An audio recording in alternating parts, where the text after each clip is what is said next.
عبدالملك الماضي, and I'm going to talk about diabetes. The diabetes and its chronic complications. الدايابيتس أغلبه حفظ, بس في بعض النقاط تكون شرح, فبحاول أشرحها وأوضحها. بس إني سويت سلايدز هذه على أساس تكون مرجع لكم تذكرون منها, وبإذن الله برسلها. بسم الله. To classify diabetes, type 1, there is no insulin at all.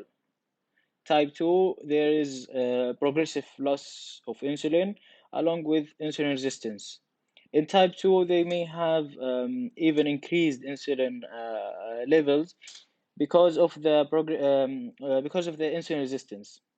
When insulin resistance occurs, there is a compensation by the pancreas to increase the insulin. However, progressively it will lose the capacity to increase the secretion, and type 2 will occur. In gestational diabetes, it is important to know that it is newly. يعني ما هو مشخص من قبل, البيشنت ما تكون مشخص من قبل بالدي ام. And it is usually diagnosed in 24 to 28 weeks pregnancy. Pre-diabetes, it is a hyperglycemia, but it doesn't reach the cutoff for diabetes. إذا جينا نقارن بين type 1 و type 2, we can find that mostly type 2 is in adults compared to type 1. It is not an accurate statement, however, mostly. The onset is gradual in type 2. It is rarely the ketosis, diabetic ketoacidosis will happen to type 2 because they have insulin, even if it is little. However, in type 1, it is common. The HL antigen is associated with type 1. However, the genetic component is stronger in type 2. These slides show you who you screen. In any patients with BMI 25 or higher, or Asian Americans 23 or higher, if they met any of this criteria. However, if they didn't, every patient should be screened at 45 years. Okay, this slide is important. You have to know that in random plasma, you can diagnose on only one test. It is the only test that you can diagnose with diabetes with only one test. However, you will need that the glucose level to be 200 or higher in milligram deciliter, along with diabetes symptoms, which is polyuria, polydipsia, excessive urination, polydipsia, excessive thirst, fatigue, weight loss, bloated vigil, and fungal infections. It usually happens in mouth or vagina. The fasting blood glucose, the cutoff is 126 and higher. It needs 2 occasions, 2 hour postprandial. It is simply that they give the patient 75 oral glucose syrup, and they check the glucose level after 2 hours. But they also need 2 occasions for it to diagnose. The hemoglobin A1C, the cutoff is 6.5, and also they need 2 occasions. The impaired glucose tolerance, it is important to know this term. It is the same as pre-diabetes. It is not diabetes, impaired glucose tolerance. It is not applicable to random plasma. However, in fasting from 110 to 125, 26 is diagnostic. For the 2 hour postprandial from 140 to 200 to 199, 200 is diagnostic. The hemoglobin A1C is from 5.7 to 6.4. Some conditions alter the glycemic status for hemoglobin A1C, such as the hemoglobinopathy, sickle cell, pregnancy, HIV, and the rest. So only plasma glucose should be used, also in the acute onset of type 1 diabetes. This is the symptoms for diabetes. Okay, if the patient is diagnosed, what are the glycemic target? The most important is that the A1C should be less than 7. You need to know that. The preprandial and the peak postprandial is not as important. Okay, after the diagnosis of diabetes, these tests are usually taken. However, it depends, and I will clarify more on the chronic complications. Medication, dietary changes, and regular exercise can prevent type 2 in high risk pre-diabetic.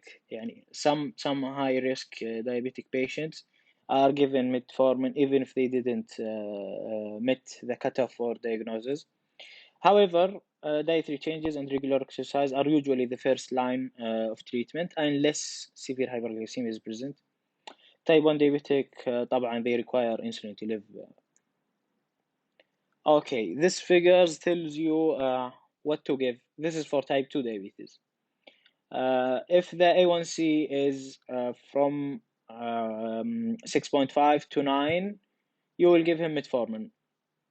It is the first line.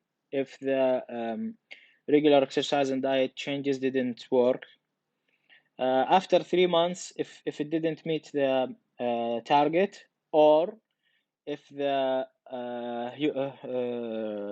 A1C is 9, you will go to dual therapy, metformin plus any of the following families. At which basis you will give على the patient preferences. يعني إذا كان obese, most likely they want GLP receptor agonist, liraglutide or whatever, because they reduce the weight.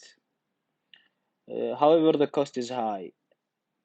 Some of them has a low cost. However, the most studied is the sulfonylurea with thiazolidine. After 3 months, if the target didn't be achieved, you will go for the triple therapy, metformin plus 2 different families. After 3 months, or if the hemoglobin A1C has went to 10%, then you have to give insulin, combination injectable therapy.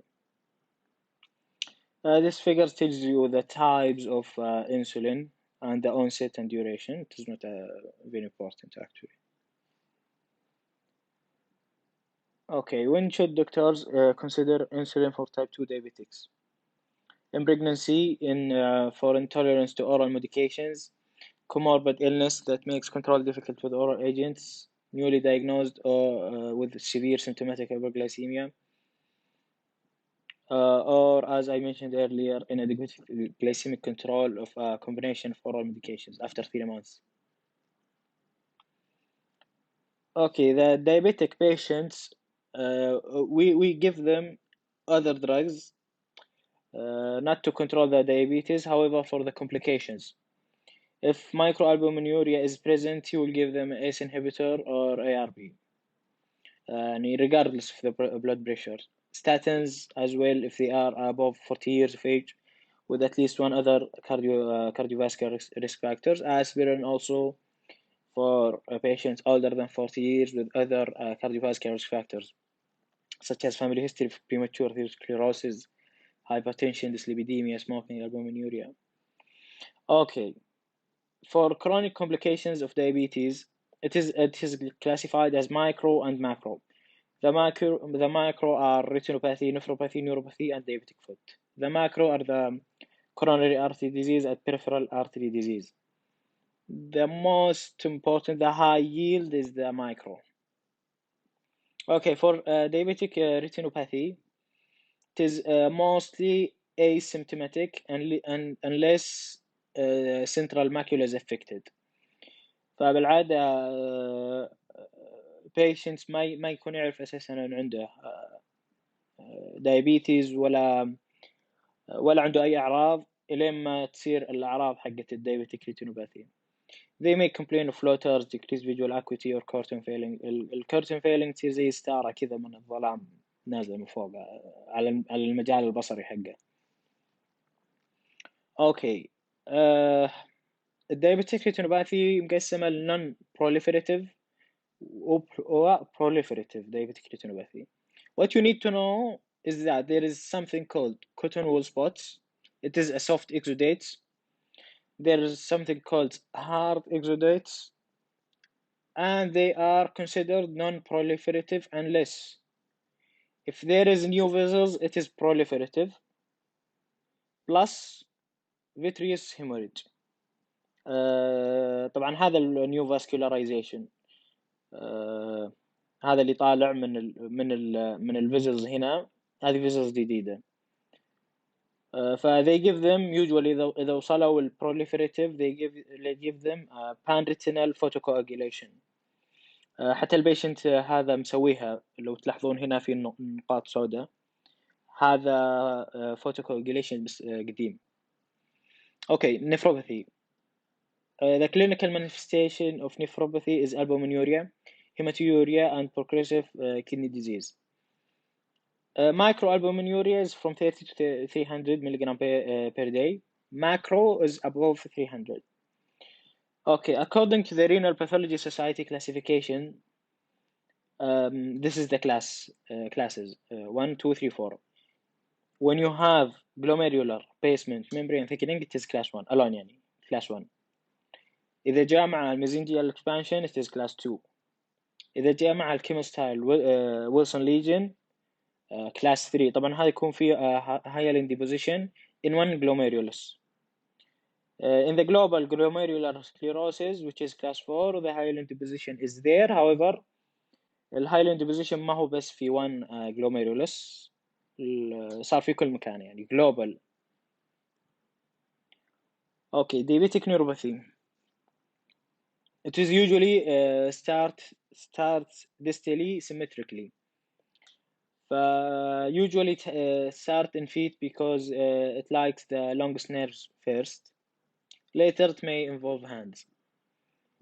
اللي يصير عندهم انه يصير في loss of sensation، ما عاد يحس بالألم اللي في قدمه، فيصير عنده ulcers بسبب انه ما يسوي weight shifting. يعني إذا صار يمشي ممكن يحط الحمل كله على قدم واحدة بدون ما يوعى انها تعور القدم عنده. ف يصير شيء اسمه charcot joints، اللي هذه يصير في destruction على التارسس.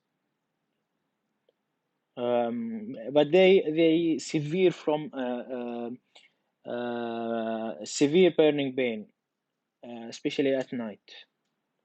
They usually give them Lyrica for this pain. It also involves the third cranial nerve. The symptoms are eye pain, double vision, ptosis اللي تصير الجفن طايح على العين. Inability to adduct the eyes, he can't look at his nose. Diabetic foot, هي تصير combination مع neuropathy وإسكيميا، فاللي يصير إنه مع repetitive injury للفوت هو أساسا ما ينتبه لها. فالwounds حقت أو الألسرز اللي تصير بالفوت ما they do not heal. هو أساسا حتى الwound healing يكون impaired in diabetics. Usually they will amputate. This slide is important, which is the risk of ulcer or amputation. Amputation is increased in people who have the following risk factors. So you should memorize this. Okay, diabetic foot screening هو يسمونه comprehensive foot examination. You start by inspecting the foot. You will take the pulse, the dorsalis pedis. Sometimes it is enough, or you can also check the posterior tibial. The 10G monofilament plus any of the following: 128 Hz tuning fork أو الأنكل reflex أو vibration perception threshold. ال 10G monofilament هي tool يكون فيها هذا العود هذا. فأنت أول شيء بتقول تخلي البيشنت يعرف أساسا هو الشعور حقه كيف، يعني مثلا تحطه في يده إذا السنسيشن موجود طبعا عشان يعرف كيف الشعور، بعدين تقول له غمض عيونك، بعدين تروح عند النقاط هذه اللي في الفوت وتصير تضغطها بالمونوفيلمنت and he will tell you إن يحس فيها ولا لا. فعشان كذا أنت لازم تخليه يغمض. ولازم تقارن بين التو فوتس compare. ال 128 Hz tuning fork, the same concept. You will show them you will show the patient how it does it feel. You'll try it on his hand. Then you will ask them to close their eye, and you will put it on the distal bony prominence يعني هنا. And you will ask the patient if they feel it or not, the vibration. اوكي السكرينينج انا خليتها كلها هنا مع بعض عشان ما اكررها وعشان هي اساسا نفسها. لكل المايكروفاسكولار complications neuropathy, nephropathy, retinopathy is as follows. For type 1 diabetics after 5 years from diagnosis. ليش؟ لأن usually they are children they detect the diabetes very early because usually أصلا first manifestation إنه يجي diabetic ketoacidosis because they require insulin. فما أمدى إنه يصير عنده الcomplication. 5 years from the diagnosis they will test, then annually every year after that. For type 2 diabetics at the time of the diagnosis, because mostly they are adults and mostly they have long-standing type 2 diabetes. However, they do not know about it. Then they will do it every year. طبعا unless أو except الريتينوباثي إذا سويت الفندوسكوبي حق الأوفثالموسكوب and there is no signs of retinopathy, you will do it every 2 years instead of every year for both type 1 and type 2. For microvascular complications, the screening is not recommended routinely for asymptomatic patients. However, you will assess the cardiovascular risk factors in every visit, أو خلينا نقول annually. Dyslipidemia, hypertension, smoking, albuminuria. If patients they have known cardiovascular disease, you will give them ACE inhibitor, aspirin, statin because of the complication. In patients with prior MI, they require at least 2 years of beta blockers. For the peripheral arterial disease screening, we'll ask about claudication, pedal pulse assessment, and ankle brachial index. These are my references, and if you have any question, you can ask. You can send it to my email. Thank you.